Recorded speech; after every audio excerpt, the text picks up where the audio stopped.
بسم اللہ الرحمن الرحیم۔ السلام علیکم پیارے بچوں، کیسے ہیں آپ؟ یقیناً ٹھیک ہوں گے، تندرست ہوں گے، بہت خوش ہوں گے۔ آپ سب واقف ہیں، اس وقت ہم پڑھتے ہیں اردو جماعت سوم اور سبق نمبر 15.4 ہوگا ہمارا آج کا، یعنی آپ سبق نمبر 15 کو چوتھے حصے میں پڑھیں گے۔ 15واں سبق کون سا ہے؟ پاکستان وطن میرا، یا اس کو اگر ہم کتاب سے اس سے دیکھیں تو جو اس کا اپنا عنوان ہے وہ ہے پیارا دیس ہمارا۔ اس ذیل میں لکھا گیا یہ چونکہ تو اس چیز کا نام وہ آ رہا ہے، ٹھیک ہے۔ سبق میں شامل حاصلات تعلم کچھ اس طرح ہے: گروہی کاموں میں شمولیت اختیار کر سکیں اور مجوزہ ذمہ داری کو بہتر انداز میں ادا کر سکیں۔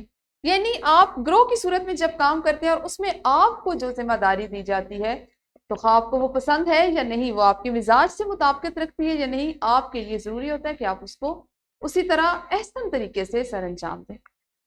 اس کے بعد ہے جی ابلاغ یا دیگر ایسے ذرائع سے نظمیں اور گیت پڑھ سن کر دوسروں کو بھی سنا سکیں۔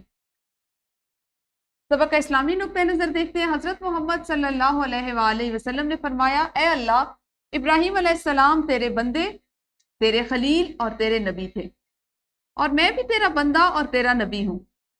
انہوں نے مکہ مکرمہ کے لیے دعا کی تھی، میں ان کی دعاؤں کے برابر اور اس سے ایک مثل زائد مدینہ کے لیے دعا کرتا ہوں، یعنی مدینہ میں مکہ سے 2 گنا برکتیں نازل فرما۔ صحیح مسلم سے یہ روایت لی گئی ہے۔ کل کی حدیث میں ہم نے سیکھا کہ نبی اکرم صلی اللہ علیہ وسلم نے جب مکہ کو چھوڑا تو اس وقت اس کے لیے دعا کی تھی، اور اب وہ مدینہ میں مکہ سے 2 گنا برکتوں کی اللہ سے دعا فرما رہے ہیں، جس کا یہ مطلب ہے کہ آپ صلی اللہ علیہ وآلہ وسلم جب مکہ سے مدینہ آئے اور مدینہ میں سکونت اختیار کی تو اس جگہ کو بھی، اپنے وطن کو بھی، آپ کو اس سے بھی اتنی محبت ہوگی کہ اس کے لیے بھی آپ نے دعا فرمائی۔ اور یہی ہر انسان کا ہونا چاہیے، اس کا طرز عمل یہی ہونا چاہیے کہ اس کو اپنے وطن سے ایسے ہی محبت ہو۔ کل آپ نے الفاظ سے جملے کی بنانے کی مشق کی تھی، یاد ہے نا؟ ہر طالب علم اپنی ورک شیٹ میں سے سب سے اچھے 2 جملے پڑھ کر ابھی جماعت میں سنائے، جلدی جلدی۔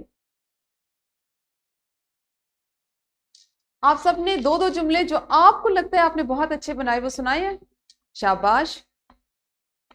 آج آپ ایک ملی نغمے پر ٹیبلو تیار کریں گے، یہ ہمارا آج کا کام ہوگا۔ اس کے لیے ہم ایک سرگرمی کریں گے۔ آپ کی معلمہ یا معلم آپ کی جماعت کو 3 گروہوں میں تقسیم کر دیں۔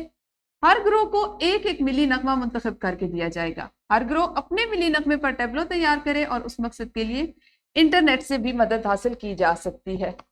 بہت اچھی سرگرمی ہے، آپ اس کو اب کرتے ہیں تو آپ کے اسکول میں آنے والے دنوں میں کوئی پروگرام ہوگا، کوئی فنکشن ہوگا، تو آپ اس میں جس گروہ کا ملی نغمہ بہت اچھا ہوگا، جس کا ٹیبلو بہت اچھا ہوگا، تو وہاں بھی لوگوں کے سامنے بھی اس کو پیش کر سکتے ہیں۔ تو آپ ویڈیو کو روکیے اور اس پر کام کیجیے۔ گروہی سرگرمی کے بعد دیکھتے ہیں سبق عملی منصوبہ۔